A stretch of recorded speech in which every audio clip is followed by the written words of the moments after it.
pimpinan umat Katolik sedunia melakukan pidato resmi Vatikan kepada dunia internasional mengenai sikap resminya terhadap konflik berdarah Israel-Palestina di Timur Tengah yang kembali memanas belakangan ini. Namun apa yang kemudian dikatakannya di depan ribuan umat Katolik itu ternyata benar-benar merupakan peristiwa yang sangat mengejutkan, bahkan boleh dikatakan sebagai berita abad ini, ibarat petir di siang bolong. Pada pukul 17 waktu setempat, Sri Paus mengumumkan kepada seluruh dunia bahwa mulai saat itu, detik itu, beliau menyatakan dirinya masuk ke dalam agama Islam. Saking mengagetkannya pengumuman tersebut, 16 orang di antara ribuan umat yang mendengarkan pidato langsung Sri Paus, langsung dilarikan ke rumah sakit karena mendapat serangan jantung mendadak. Hanya 5 nyawa di antara mereka yang berhasil diselamatkan. Ketika Sri Paus mengatakan sikapnya dalam pidato tanpa teksnya tersebut, semua umat nampak begitu serius mendengarkan. Beberapa pimpinan Vatikan nampak seperti tidak terlalu kaget. Bahkan beberapa di antara mereka yang mendengarkan pidato Sri Paus tersebut sedang memegang sesuatu. Mungkin banyak umat Katolik di hadapan Sri Paus yang heran dengan benda apa yang dipegang oleh beberapa kardinal dan pimpinan Vatikan itu. Ternyata mereka sedang memegang tasbih, sambil mulutnya terlihat seperti sedang membacakan ayat-ayat. Ternyata para pimpinan dan pengurus Vatikan semua sudah tahu bahwa semenjak beberapa bulan terakhir, Sri Paus bahkan sudah mulai melakukan sholat dan puasa, dan itu juga dilakukan bersama-sama dengan mereka semuanya. Inilah selengkapnya pidato Sri Paus tersebut, yang setelah jadi mualaf, namanya telah berubah menjadi Ahmad Sri Paus, supaya umatnya tidak terlalu kaget.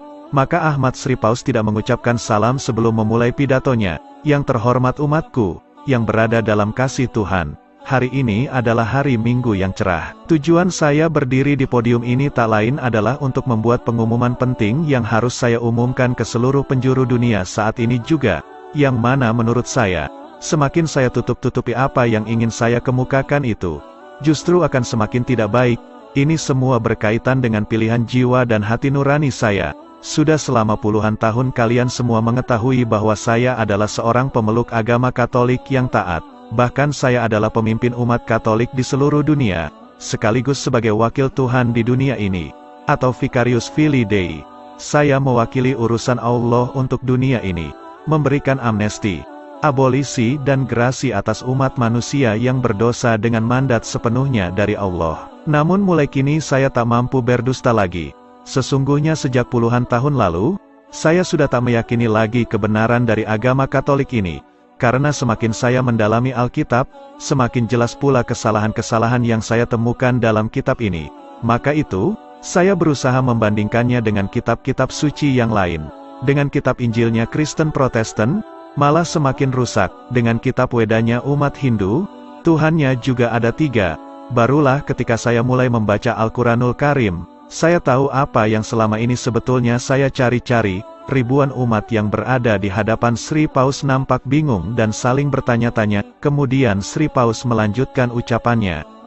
Tapi ketika itu saya masih takut dengan ancaman yang mungkin saya terima jika saya nekat keluar dari agama Katolik.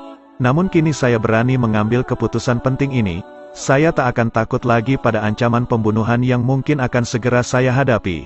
Saya hanya ingin hidup tenang, terutama jiwa spiritual saya. Saya sangat berharap agar umat agama Kristen apapun itu, tak akan membunuh saya hanya karena pilihan hidup pribadi saya ini. Saya sudah tua, sudah uzur, bahkan tubuh saya pun sudah bongkok. Sampai di sini, beberapa umat nampak mulai menitikkan air mata karena terharu. Saya percaya Allah itu satu, dan saya juga percaya bahwa Nabi Muhammad itu adalah utusannya. Ahmad Sri Paus mengucapkannya dengan terbata-bata. Saya tahu konsekuensi dan mungkin reaksi dari umat Kristen di seluruh dunia kalau saya melakukan pengumuman ini. Tapi saya terpaksa melakukannya, minimal untuk diri saya sendiri. Saya khawatir akan kehidupan saya di akhirat nanti bila tetap berada dalam jeratan kekafiran.